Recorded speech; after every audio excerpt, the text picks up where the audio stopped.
Actually बोलते हैं मजबूरी इन्वेंशन का नाम है। मदर ऑफ इन्वेंशन है। हम लोग नॉट मी, माय पेरेंट्स, उन लोग आए थे पाकिस्तान से रेफ्यूजी बन के, और मैं बॉम्बे में पैदा हुई 48 में। जब 3 साल की थी तो मैं अपने शैडो को देख के डांस करती थी। ओके। तो मेरी माँ ने समझा मैं पागल हूँ, क्योंकि हमारे कोई भी फैमिली फादर की तरफ से या मदर की तरफ से कोई आर्टिस्ट नहीं है, न पेंटर है, न सिंगर है, न डांसर है, कुछ नहीं, सब बिजनेसमैन है। ओके। तो मेरी माँ सच्ची डर गई कि मैं रिटार्टेड हूँ, क्योंकि शैडो को देखती हूँ। तो वो डॉक्टर के पास लेके गई और बोला कि ये कुछ पागल है, ये कुछ ऐसा ऐसा करती है। तो वो डॉक्टर ने कहा कि उसको नाचने का शौक है, तुम लोगों को भी पैसे की ज़रूरत है, ऐसे बच्चों को फिल्म इंडस्ट्री में डाल देने का। तो हमारी माँ बोली कि भाई हमको तो किसी से पहचान नहीं है। तो उन्होंने कहा नहीं नहीं, हमारे पास बहुत फ्रेंड्स आते हैं, पूछते हैं कोई बच्चा है क्या डांस करने वाला। ये कौन सी एज मतलब बात कर रहे हैं आप? मैं 3 बरस की। Okay okay. तो वो डॉक्टर ने मेरे को फिल्म इंडस्ट्री का रास्ता बताया। एक पिक्चर बन रही थी नजराना, जिसमें हीरोइन थी श्यामा और हीरो था बलराज सानी। उसमें एक बच्चे की ज़रूरत थी, जो श्यामा का बचपना वो मून में बैठ के गाना गाती है। तो वो पहले मैंने किया। ओके। वहाँ से मेरी लाइफ में थोड़ा काम आने लगा एज चाइल्ड स्टार। 9 बरस की उम्र तक ये काम चलता रहा, लेकिन और मैं स्टेज शोज करने लगी। लेकिन एक उम्र ऐसी आती है जब ना बच्चों में ज़रूरत है ना बड़ों में। उस उम्र में मैं ग्रुप डांसर बन गई। ओके। जब 10 बरस की थी, 10 बरस 6 महीना। मेरे फादर को कैंसर था, वो चल बसे, तो पूरे घर की रिस्पॉन्सिबिलिटी मेरे पे आ गई। ओके। मैं 10 बरस की थी। मेरे 4 बहनें थी मेरे पीछे और एक भाई। सबकी जिम्मेदारी। फिर वो ग्रुप डांस करके मैंने कमाना शुरू किया। तब हमारे फिल्म इंडस्ट्री में इतना पैसा नहीं मिलता था। ग्रुप डांसर को 26 रुपये 4 आना मिलता था। उस 26 रुपये 4 आने में मैंने अपने बहन भाइयों को बड़ा किया, उनकी शादियां कराई, उनकी पढ़ाई कराई। उसके बाद एक मास्टर जी आते थे मद्रास से, 2 भाई, हीरालाल सोहनलाल, जिन लोगों ने एक्चुअल में डांस ले आए बॉम्बे फिल्म इंडस्ट्री में। उन्होंने मुझे नाचते हुए देखा और मेरे को बुलाया और बोला तुम हेलेन का ये गाना मैं तुम पे कंपोज करता हूँ। ओके। गाने का नाम था, पिक्चर का नाम था फ्लैट नंबर 9 और गाना था आँखों से मैंने पी है, आँखों से मैंने पी है, चोरी तो नहीं की है, डाका तो नहीं डाला, समथिंग लाइक दिस। वहाँ से मेरा करियर शुरू हुआ। I was about 12 years। वहाँ से I started teaching. I became assistant to my master. Okay. Saroj ji, आपने बताया कि 12 साल की उम्र में शुरू किया सिखाने का। मतलब ये वो उम्र है जहाँ लोग सीखने जाते हैं और और उस उम्र में आपने सिखाना शुरू किया। और मेरे हिसाब से शुक्रिया मानना शायद आप कभी भी नहीं बोलते। जिस आदर से आप उनका नाम ले रहे थे, वो मास्टर जी का, दोनों का, मेरे हिसाब से शायद जीवन भर उनको याद कर देंगे। उन्होंने जो गुरु मंत्र दिए थे। लेकिन अभी मेरा सीधा सवाल ये, जिस तरह से आप अपने गुरु को याद करते हो, क्या आज की तारीख में जो अपने आप को अच्छे डांसर बता रहे हैं इस इंडस्ट्री के लोग, ऐसे बड़े बड़े नाम, वो शायद इस गुरु को इतने आदर से याद नहीं करते? नहीं, वो ज़माना ही नहीं रहा। हम लोगों के वक्त पे, मतलब जब तक मास्टर हमको बैठने को नहीं बोले, बैठते नहीं थे ना। अभी तो क्या है, अभी वो रिस्पेक्ट नहीं है। फिर भी मैं ये नहीं कहूँगी कि सब में वैसा नहीं है। मेरे यहाँ जब आते हैं नाचने तो सबके सब नमस्कार करते ही करते हैं। वो आदर से इस काम को देखते हैं। दूसरे के यहाँ जाते हैं तो हाय मास्टर जी, बाय मास्टर जी, ऐसा होता है। लेकिन मेरे यहाँ लेकिन सरोज जी के लिए तो अभी भी मतलब गॉड ग्रेस की क्योंकि हम जब अपने मास्टर को इतना रिस्पेक्ट देते हैं तो हम उनको भी बताते हैं। डाउन लाइन यही संस्कार नीचे नीचे धीरे धीरे उतरता। अच्छा, जब बात आती है सरोज जी, शुरू में शायद हो सकता है कि कोई भी गाना ले लेते थे, बाद में सरोज जी खुद चूजी हो गए। नहीं, कभी नहीं, आज तक। अभी मैं गुजराती गाना करने जा रही हूँ 2 तारीख और 3 तारीख को। मुझे ज़रूरत नहीं है गुजराती पिक्चर करने की, लेकिन जो मैं शो करती थी ना, आजा नचले विद सरोज खान सिखाती थी, जी। उसमें 4 लड़कियां थी मेरे पीछे। वो 3 तो हीरोइन बन गई, एक उनमें से एनडीटीवी में ही हीरोइन बन गई, जिसको मैं चिढ़ाती थी, स्वाता करके बोलती थी। तो उसने अपने अंकल उनका पिक्चर बना रहा है, तो बोली मेरे मास्टर को लेना और किसी को मत लेना। अच्छा, तो उन लोग मेरे पास आए, बोले आपके पास टाइम है? मैंने कहा नहीं, टाइम तो नहीं है, लेकिन स्वाता ने भेजा है तो मैं करूँगी ज़रूर। सरोज जी जब डांस सिखाते हैं बहुत भड़क जाते हैं, क्योंकि जिस तरह से नहीं बाकी लोगों के दिमाग में जो एक इमेज है। हाँ, इमेज है। नहीं, मैं स्ट्रिक्ट बहुत हूँ, नो डाउट। यहाँ तक कि मेरे असिस्टेंट जो मेरे साथ 18 साल से काम कर रहे हैं, अभी भी उन लोग डरते हैं। अगर ये डर ना रहे तो वो रिस्पेक्ट भी नहीं रहेगी। फ्रेंडली टाइम पे मैं फ्रेंडली हो जाती हूँ, वो बच्चे जैसे हैं उनसे बात वैसा करें, लेकिन जो मैंने सिखाया अगर वो भूल जाएं या स्टाइल बदली कर दें या काम के वक्त बात करें तो मुझे बहुत गुस्सा आता है। गुस्सा अभी तो आता मैं है। बहुत ठंडी हो गई हूँ। अच्छा, मतलब पहले तो बहुत मैं बहुत फायर जैसी थी, मतलब लोग बोलते थे भैया ये आने वाली है सेट पे, जल्दी चलो। अच्छा, टाइम पे कोई भी लेट नहीं आता था। तो भी नहीं आएगा। सरोज जी, सबसे ज्यादा सिखाने में सबसे ज्यादा गुस्सा किस पे किया था? अभी भी याद है कि इसको तो मैंने फाड़ डाला था। एक आर्टिस्ट है जिसके साथ मेरा बहुत गुस्सा हुआ था, वो है रवीना टंडन। उसने नमस्कार नहीं किया था, तो मैं बहुत भड़क गई थी उस पे, और इतना भड़क गई थी कि मैंने पिक्चर ही छोड़ दी वो। उसके बाद उसके साथ काम ही नहीं किया।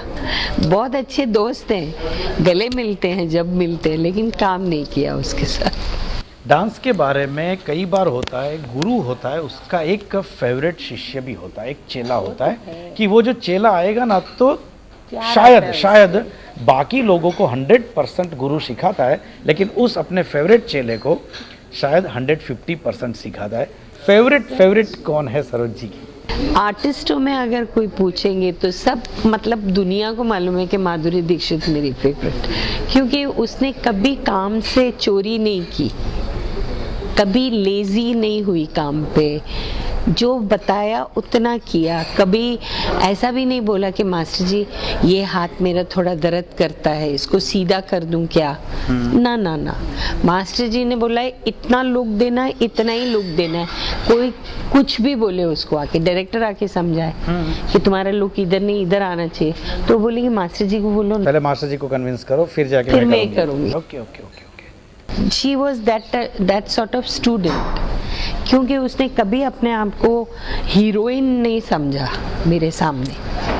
वो जैसा बच्ची आई थी वैसी थी मेरे, very down to earth, and तक वैसे ही थी। ओके।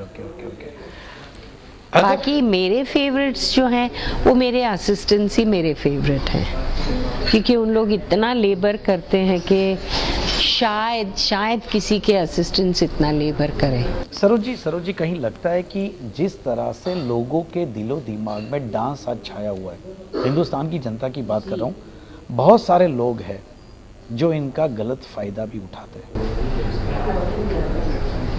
मतलब नहीं समझी मैं। बच्चों के लिए आज पैशन बन चुका है डांस, मैं हॉबी की जगह पैशन बन चुका है। एक उनका ड्रीम होता है कि मुझे इस तरह से ये अलग अलग कॉम्पिटिशन्स होती है उसमें जाना है। कहीं ऐसे जो भी डांस सिखाने वाले हर गली नुक्कड़ पे एक दुकान खोल दिए। क्या आप मानते हैं कि उनकी जो भावना है उनके साथ खिलवाड़ हो रहा है? नहीं, एक्चुअली डांस के नाम से खिलवाड़ हो रहा है। किसी को नहीं भी आता है वो भी सिखाते हैं, तो जो बच्चा जो है वो एक गीली मिट्टी के जैसा है। आज अगर उसको सही नहीं बनाओ तो वो फिर बिखर जाता है और फिर काबू करना बहुत मुश्किल होता है। तो आज आपका बच्चा अगर गलत क्लास में चला गया और वो मास्टर ने उसको सही अंग भाव नहीं सिखाया तो आप सोच सकते हो क्या नाचेगा। क्या नाचेगा। बच्चे की बात छोड़ के मैं सीधा इंडस्ट्री पे वापस आ जाता हूँ। सरोज जी, इंडस्ट्री में आज की तारीख में बहुत सारे गाने थोड़े समय के लिए पॉपुलर हो जाते हैं लेकिन याद नहीं रहते। याद नहीं रहते। वो इसलिए कि आपके और मेरे और इनके मूवमेंट मिलते जुलते। जैसा आज हर एक पिक्चर में वेस्टर्न गाने को आइटम बनाया हुआ है। हम अपना कल्चर भूल चुके। हम हिप हॉप, सालसा ये कल्चर याद रख रहे हैं। हमारे पास इतना खजाना है वो हम भूल गए हैं। जैसा आपके पास गरबा है, गरबे में कितने रंग होते हैं, डांडिया अलग होता है, ताली अलग होती है ना। किसी से पूछो, किसी को मालूम नहीं कि ताली वाला भी गरबा होता है और डांडिया वाला भी होता है। तो वो आपका कल्चर तो मैं भूल चुकी ना। ये भी भूल गए कि महाराष्ट्र की लावणी होती है। हम ये भी भूल गए मद्रास के साउथ के डांसेस होते हैं अपने, पंजाब का भांगड़ा होता है।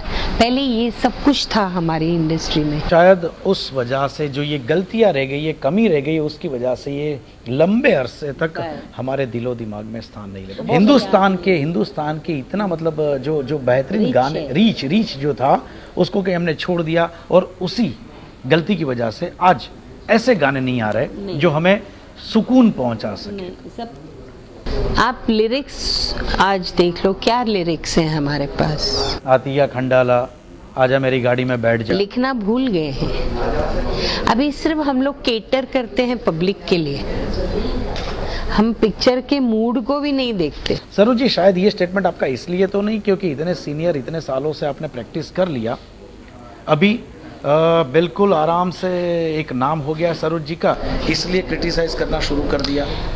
नहीं, ऐसी तो कोई बात नहीं, क्योंकि मैं अभी भी तो काम ही कर रही हूँ। इतना ही है कि मैंने फिल्म इंडस्ट्री को छोड़ के अभी एक ब्रॉडवे शो बनाने की कोशिश कर रही, तो उसके लिए मुझे सब काम छोड़कर 1 साल तक वो शो बनाने में लगेगा। ओके। तो क्रिटिसाइज इसलिए दुख होता है कि हमारी इंडिया इतनी रिच होकर भी आज जितने डायरेक्टर आ रहे हैं सब यंगस्टर्स आ रहे हैं। नंबर 1, सब यंगस्टर्स के दिमाग के ऊपर सब वेस्टर्न छाया हुआ है, तो उन लोग कहाँ कल्चर याद रखेंगे। मेरा सीधा सवाल है, आपने बताया कि यंगस्टर आ रहे हैं, क्या आपको लगता है कि कोई एक ऐसी सिंडिकेट की वजह से अच्छे आर्टिस्ट कहीं सफ़र होते हैं सफ़र। अभी जैसा मैं मिसाल दूंगी, यश चोपड़ा की पिक्चरें लोग दीवानों के जैसा देखने जाते थे, लव स्टोरीज, घरेलू पिक्चर्स, ये वो। जब से उसके बेटे ने टेक ओवर किया तो सिवाय न्यूयॉर्क के आपको कुछ नज़र नहीं आता है उनकी पिक्चरों में। कुछ नज़र आता है because they cater to the public ना। अभी अब कन्विक्शन से नहीं बनाते पिक्चर, फ्लॉप भी वैसे ही होती हैं। फिल्मों के बारे में बात बताया आपने, जो कि कहीं ना कहीं जो अच्छे आर्टिस्ट ऐसे प्रोडक्शन हाउस थे जिनमें जो एक सिस्टम से, एक एथिक्स से बिजनेस हो रहा था, एथिक्स से फिल्में लोगों के पास आ रही थी, कहीं और लोगों ने, नेक्स्ट जनरेशन ने ले लिया, पूरे एथिक्स बदल डाले। नेक्स्ट जनरेशन ने सिर्फ नहीं, ये कोऑपरेटिव हाउसेस बन गए। अब कोऑपरेट हाउस बनने से उन लोग सिर्फ बिजनेस का सोचते हैं, उन लोग अपने दिमाग से बिजनेस चलाते हैं, दिल से पिक्चरें नहीं बनाते, वो बिजनेस से पिक्चरें बनाते हैं। नाउ बिजनेस की बात करूँ, फिल्मों के बिजनेस के बारे में कहीं ना कहीं पहले भी अलग अलग पैंतरे होते रहते थे, अलग अलग जुगाड़ होते रहते थे। इस किस्म के होते थे कि आपकी पिक्चर अगर हिट हो गई और जैसे बागबान, it's a sentimental movie, it is coming out from BR films. हमें मालूम है BR ने पहले से फैमिली की प्रोडक्शन रखी है, हमेशा फैमिली फिल्म्स। बागबान अच्छी बन गई तो मैंने भी एक और बागबान बना दी। पैंतरे इस किस्म के होते थे। फिल्म को हिट करने के लिए भी बार बार अलग अलग पैंतरे लोग देख रहे, लोगों को मालूम भी है कि ये कोई स्पेसिफिक एक बंदे को टारगेट करके नहीं हो रहा, ये फिल्म को प्रमोट करने के लिए हो रहा है। आज आर्टिस्ट आ रहे हैं आपके टीवी पे फिल्म्स को प्रमोट करने के लिए। पहले कहाँ था ये सब? पहले स्टार्स जो थे वो ऐसे थे जैसे डेमी गॉड्स, उनको हाथ नहीं लगा सकते, उनको इतने करीब से भी नहीं देख सकते, इतना नजदीक बैठना खुशकिस्मती होती थी। आज वो चार्म, वो जो मैजिक है वो सब चला गया है। अब टीवी आने से it's so down to earth कि ये आदमी ने बारिश की, पब्लिक को मालूम है यार बारिश थोड़ी हो रही है, डब्बे से पानी गिर रहा है। वो जो था ना खूबसूरती पिक्चरों की, वो टीवी ने ख़त्म कर दी। क्योंकि इंटरव्यू करने आप सेट पे आ जाते हैं, सेट का जो मैजिक है वो तो आप पूरा दिखा देते हैं पब्लिक। लेकिन पहले भी इंटरव्यू करने आते थे, हीरो हीरोइन खुद नहीं जाते थे, तब भी नहीं। हाँ, लेकिन आज की तारीख में भी इंटरव्यू लेने आते हैं, लेकिन वो लोग ही सामने से नहीं आते, फोन करके बुलाते, अरे यार आपकी चैनल से अभी तक कोई आया नहीं, आओ। हाँ आओ। पब्लिसिटी हो गई है, कंटेंट नहीं रहा। नहीं, बिल्कुल नहीं। आज वो दिल नहीं है। राइटर पोएट्री सिर्फ बोलता है कि मैं पोएट्री लिखता हूँ, लेकिन लिखते नहीं है, कुछ भी नहीं है लाइंस के बीच में, वो सेंटिमेंट है ही नहीं। अभी तक की जो भी फिल्म है, इतनी लंबी सफर है सरोज जी की। सरोज जी को कौन सी फिल्म छू गई थी? लम्हे। It was such a beautiful subject, क्योंकि मैं मिल्स एंड बून्स बहुत पढ़ती थी, रोमांटिक, उसमें ऐसे टाइप की कहानियाँ आती थी जैसा लम्हे थी। It's more of mills and Boons, क्योंकि कोई भी यंगस्टर लड़की एजेड आदमी के साथ प्यार नहीं करती है। लेकिन मिल्स एंड बून्स में ये सब था कि ये फादरली फिगर है, उसको अपने बाप से बहुत प्यार था तो इससे भी प्यार हो गया, उसमें वो बाप को देखती है, लेकिन रोमांस है। ये सब चीज़ें मिल्स एंड बून्स में दी, अचानक लम्हे में दिखाई दी। अगर वो श्राद्ध का सीन नहीं रखते ना यश जी, तो ये पिक्चर म्युनिसिपैलिटी उतारता। बिल्कुल बिल्कुल बिल्कुल बिल्कुल बिल्कुल। सरोज जी, अंत में मुझे मालूम है शायद आप ना कहेंगे, लेकिन हमारे लाखों व्यूअर्स की डिमांड मैं आपके पास कर रहा हूँ। क्या? सरोज जी ने बहुत सारे गाने पे अपने स्टेप्स दिए अलग अलग, उसमें से पसंदीदा कोई भी एक गाने का एक मुखड़ा हम आपसे सुनना चाहेंगे, या तो आपकी पसंदीदा कोई भी गाना। नहीं, सबसे ज्यादा जो मतलब बहुत पसंद आया था, जो माधुरी ने किया था, वो था मेरा पिया घर आया। बिकॉज उसमें इतना सिंपल स्टेप इतना क्लिक हो गया कि बच्चे बुढ़े सब वो स्टेप करते थे। मेरे में आदत है कि मैं जब गाना बनाती हूँ तो मैं खुद पहले नाचती हूँ, तो मुझे एक स्टेप उसके ऊपर अचानक आ जाता है कोई भी गाने पे, फिर मैं उसको सिग्नेचर स्टेप बना देती हूँ कि एवरी टाइम ये जब मुखड़ा आएगा तो यही नाचना, ताकि पब्लिक को दिखे और फिर वो भी तोड़ हो जाए सीधा। या हम आपके सुरीले अंदाज से एक गाना सुनना चाहते हैं। जी, मैंने वही बोला कि अब पसंदीदा गाना एक हम सुनना चाहेंगे, जरूर चाहेंगे। कोई भी आपके पसंदीदा गाना? तो गाना गाती नहीं,